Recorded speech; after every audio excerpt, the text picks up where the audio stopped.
السلام عليكم ورحمة الله وبركاته. اللهم صل وسلم وبارك على سيدنا محمد وعلى آله وصحبه أجمعين. ازيكم يا حبايب قلبي، عاملين ايه؟ يا رب تكونوا بخير وبأفضل حال. وحشتوني كتير كتير من آخر فيديو نزلناه مع بعض. صباح الجمال، صباح السعادة، صباح كل حاجة حلوة عليكم الطيبة.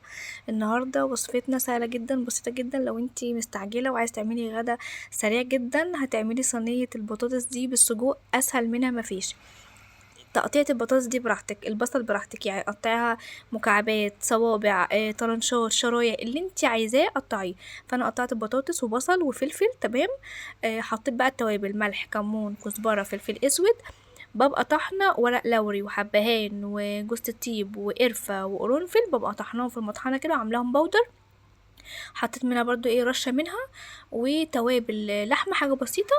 وقلبتهم مع بعض مع 4 معالق من الزيت كده.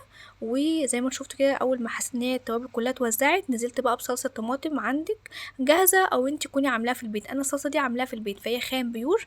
فانا بضيف لها ميه، يعني حطيت صلصه وضفت لها كده ميه، تمام. وهي بتتسبك بقى على النار وتستوي وتاخد تدي كده مع بعضيها.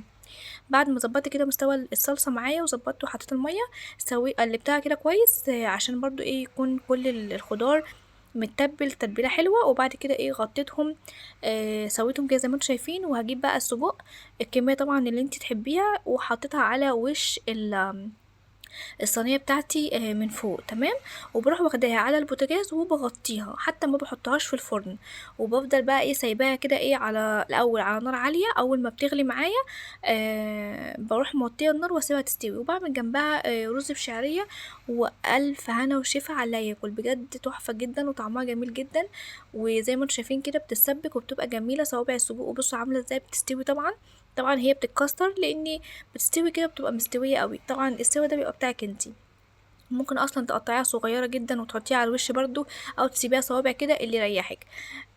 بس فهنا بقى صينيه السجق بتاعتنا بعد ما خلصت بقى وغرفت، زي ما انتم شايفين كده البطاطس مستويه، السجق مستوي. بألف هنا وشفا. وعملت جنبها رز بشعريه زي ما قلت لكم. وعايز تعملي طبق سلطه كمان، ماشي، شويه مخلل، ماشي.